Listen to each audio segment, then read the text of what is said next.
Funding for To the Contrary provided by the E. Rhodes and Leona B. Carpenter Foundation, the Park Foundation, and the Charles A. Freoff Foundation. This week on To the Contrary, first, corporate DEI policies and women in combat.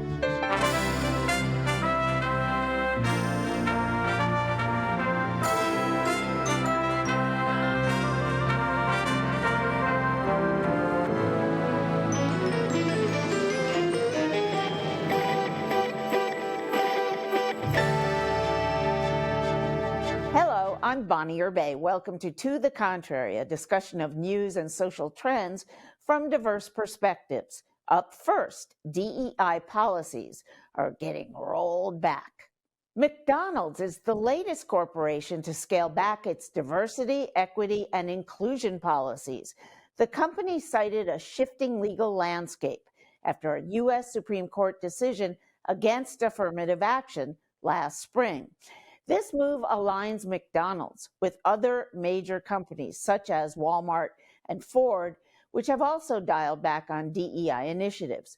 Public pressure has played a role as DEI critics call on firms to abandon what they call woke policies.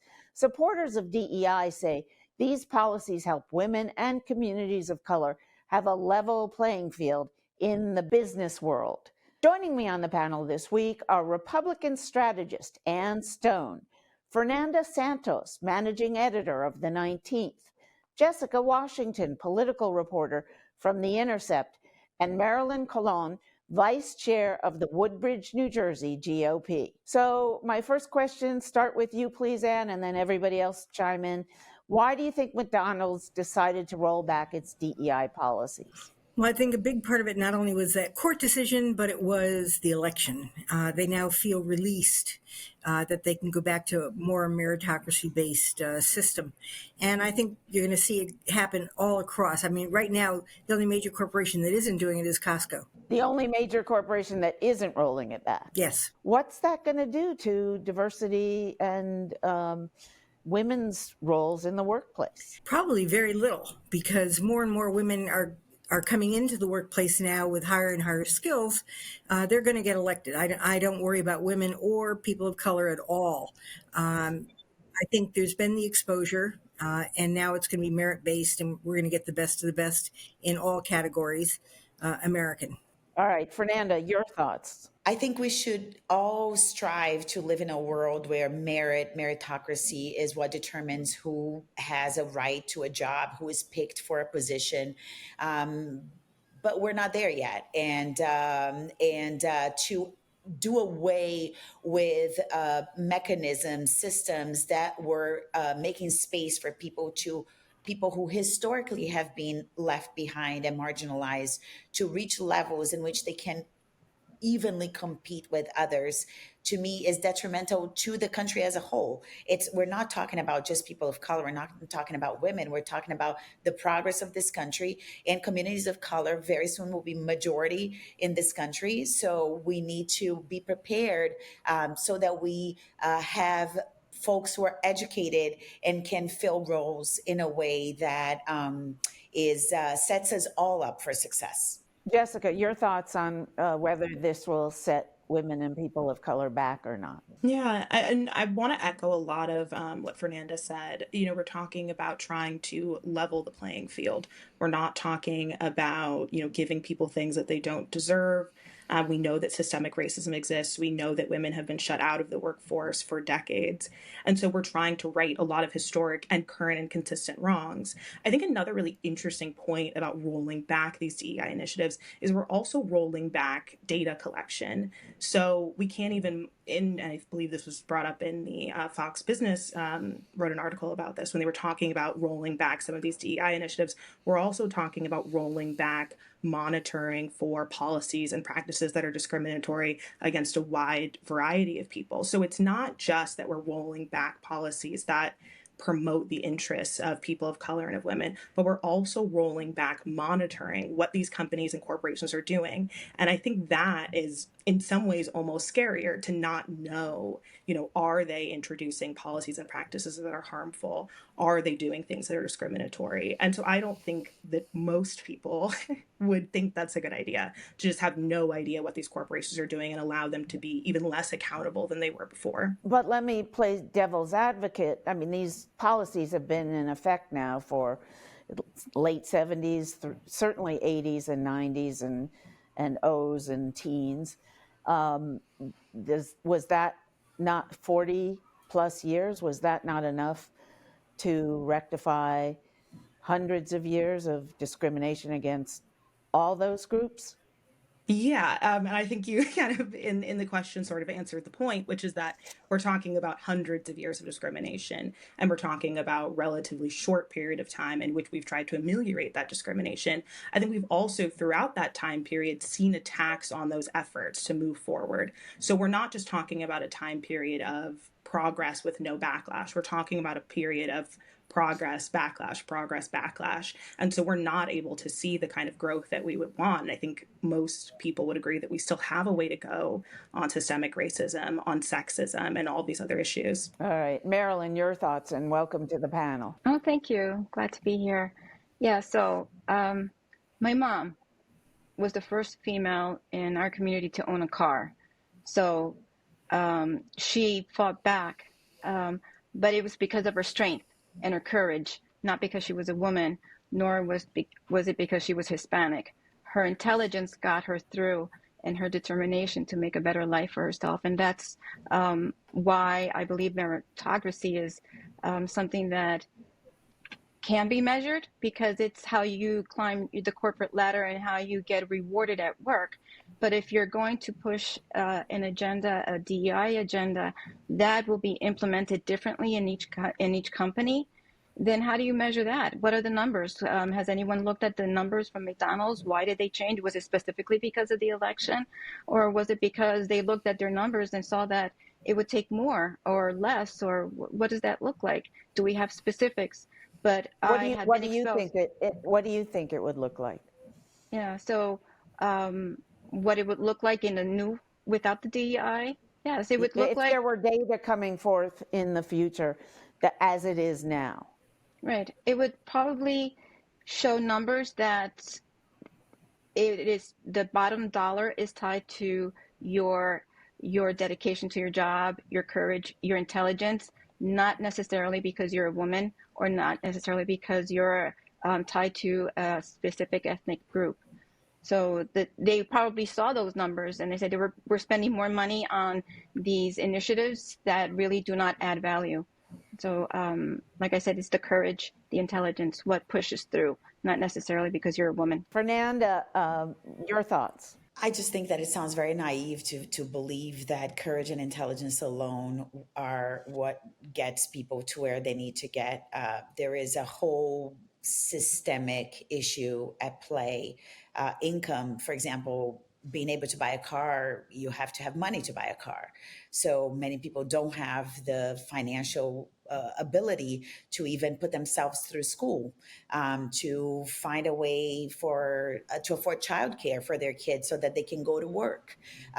They don't have access to quality health insurance, if they have access to health insurance at all, to take care of their health and therefore be able to be productive in the workplace in a way that I would assume, people in my position, for example, are. I'm a Latina, an immigrant, a very privileged person because I have a full-time job that has good quality health insurance. But for me to have gotten here, I also came from a family that was a middle-class family that put me through college. I didn't graduate with any debt. So all those types of things play a role into the outcomes for people.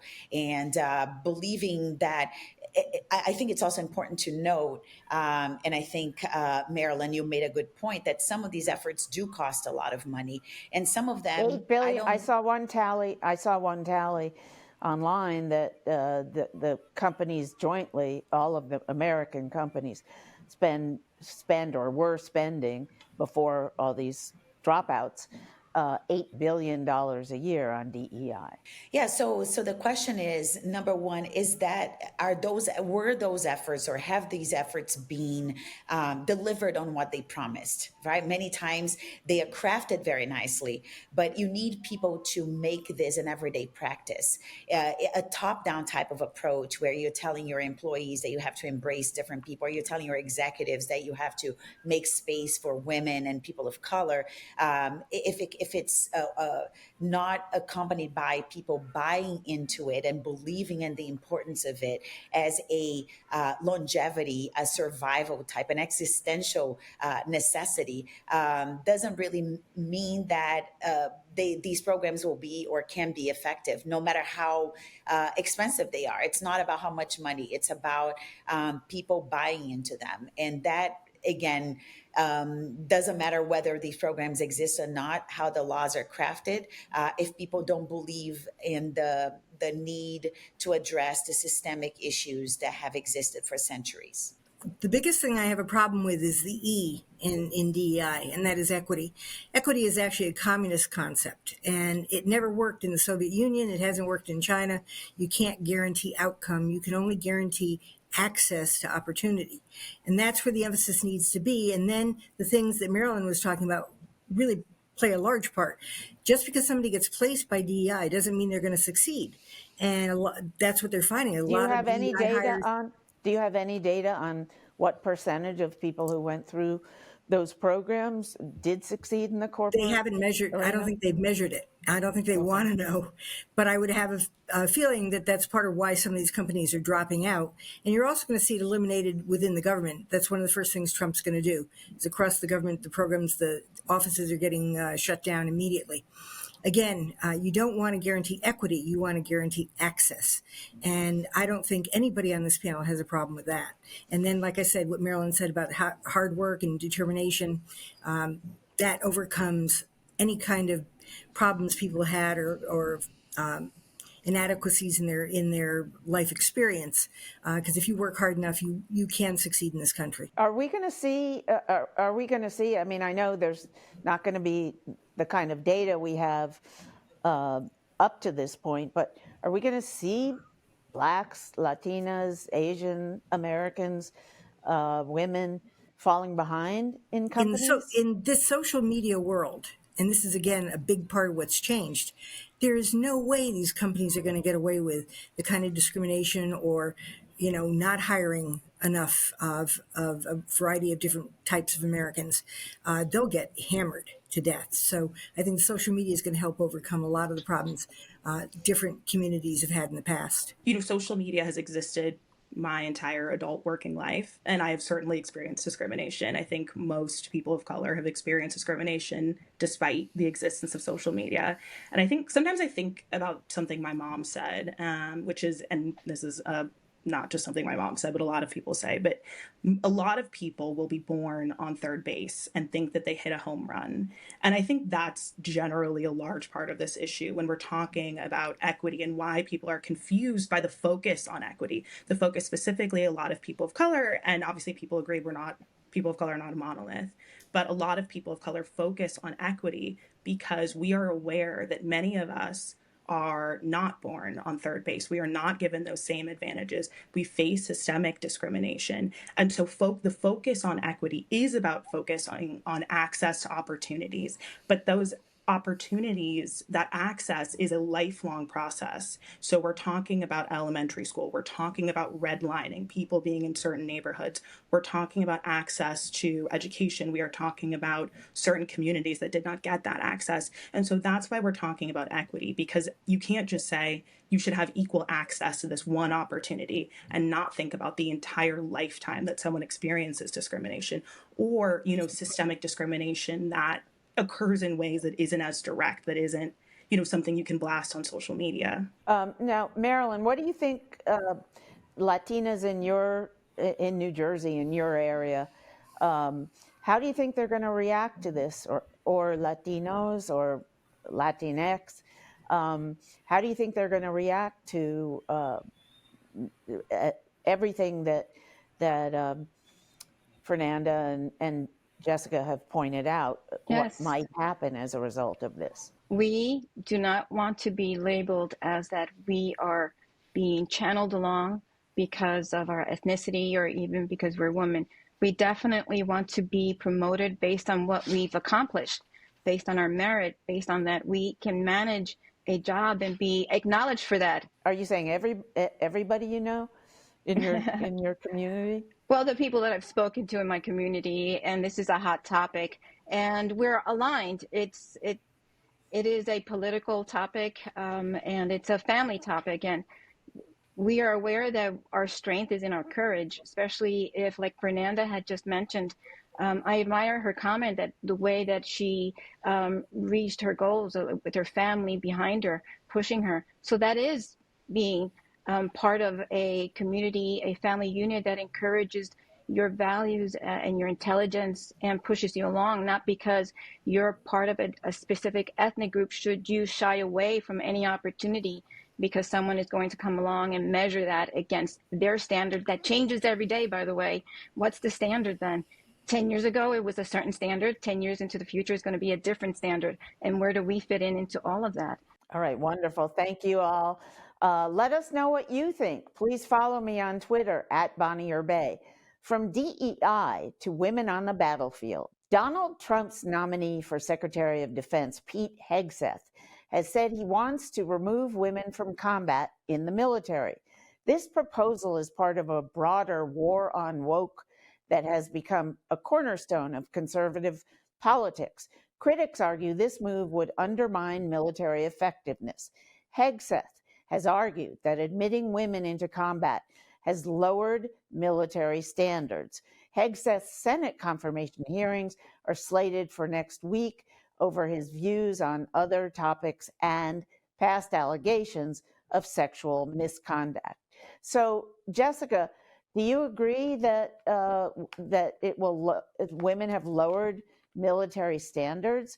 And my next question for everybody who responds as well is, the last time I checked, and it's been a while, but women were 15% of the military. And of course, we all know, if you've kept abreast of the news, that they're having trouble recruiting. So if, in fact, Hegseth were to get his way, how would they make up for, the 15% of women in combat who would have to be replaced? Yeah, I've found, this whole thing is a little confusing since the military has a recruitment problem. And also part of that problem is that, generally speaking, kind of military readiness is an issue among a large part of the young population in the United States. So this doesn't seem to have anything to do really with women and lowering the standards because women have joined the military. I am not a military readiness expert, but what I will say is the evidence that I have seen doesn't seem to suggest that this would improve military readiness, particularly because they already have a recruitment issue. And your thoughts? Well, I actually went to friends of mine that now retired so they can speak on this issue. One who was the longest serving Marine when he retired, he said, if they can hack it, and many have, I don't care. And he said, the women I served with did a great job, and we need to have as many qualified women as we can to step up and fill the gaps. He said, and this is the key thing he said, in modern warfare, everywhere is a combat zone. And then I have another person who was a Green Beret and a Special Forces person. His daughter was in the military as well as his son. And he went on and he cited so many things of awards that she got from what she did and of all these different women that achieved great things in combat while he was in the service. And he's been out for a while now. He's very, very supportive. And again, he's a conservative Republican. The first person I quoted was a liberal Republican. So I think that the times have changed on this. And as my Marine friend said, every place is a combat zone now, so women aren't going to be able to avoid it. Well, and I recall that and Fernanda, I want to go to you next, but during the Reagan administration in the 80s, there was a huge debate about this topic. And then they allowed women into combat, and you don't really hear about any problems or disasters as a result of that. As we know, men have superior upper body strength to women. So there are certain tasks that men are better at. Women have greater manual dexterity, so there are other tasks that we're much better at. And actually, in modern warfare, you probably need as much of this as you need the sheer strength.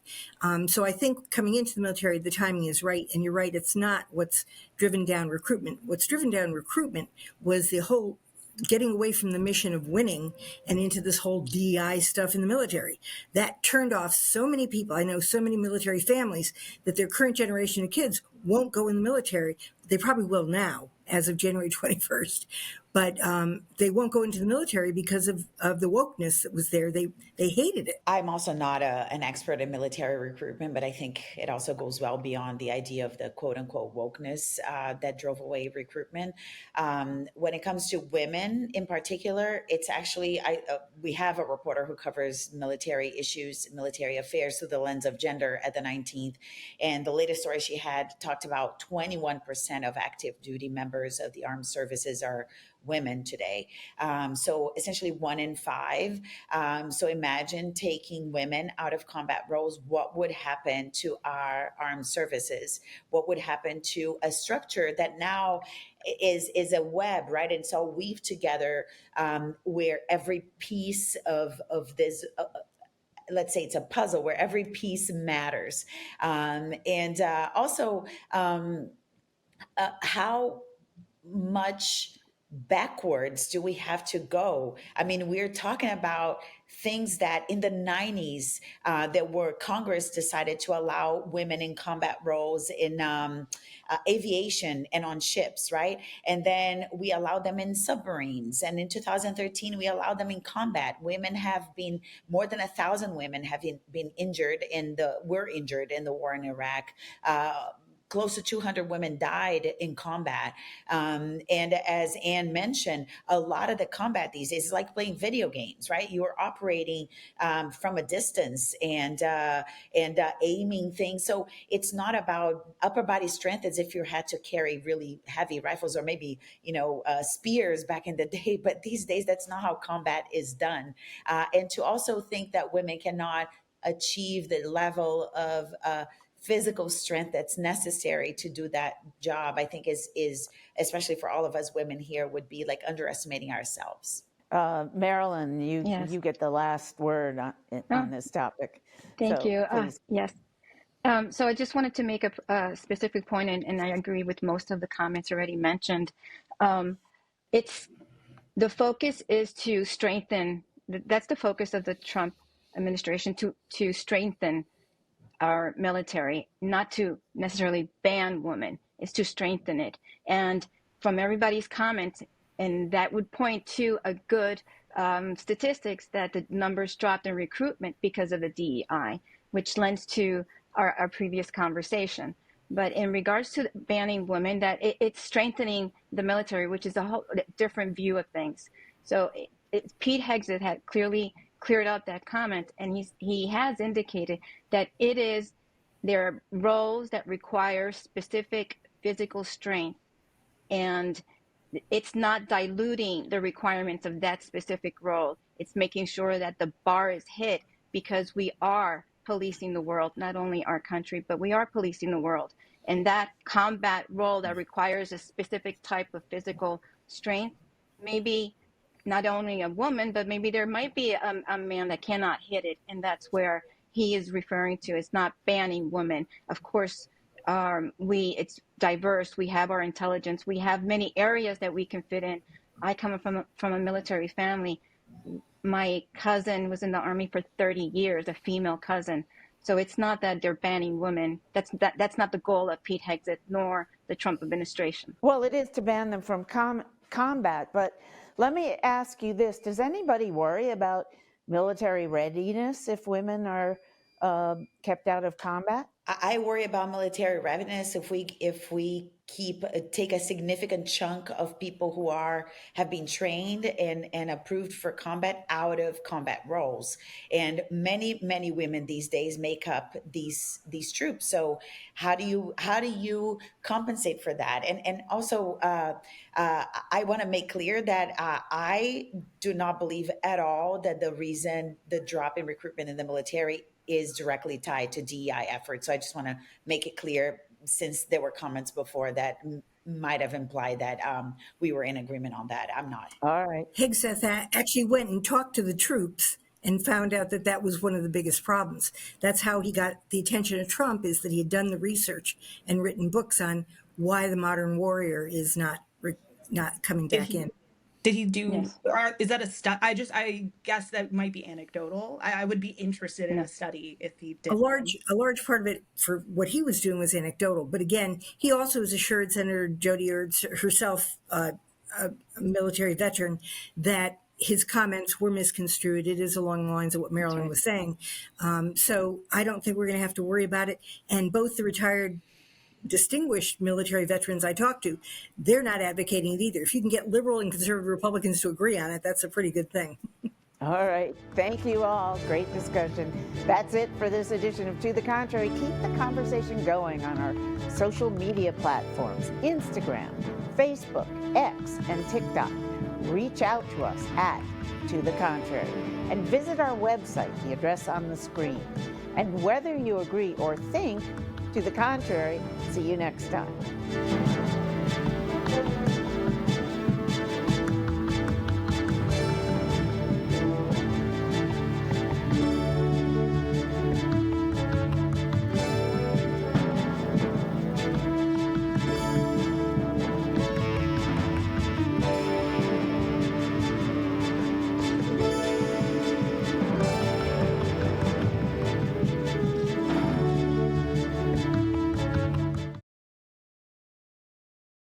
Funding for To the Contrary provided by the E. Rhodes and Leona B. Carpenter Foundation, the Park Foundation, and the Charles A. Freoff Foundation. For a transcript or to see an online version of this episode of To the Contrary, please visit our PBS website at pbs.org/To the Contrary. You're watching PBS.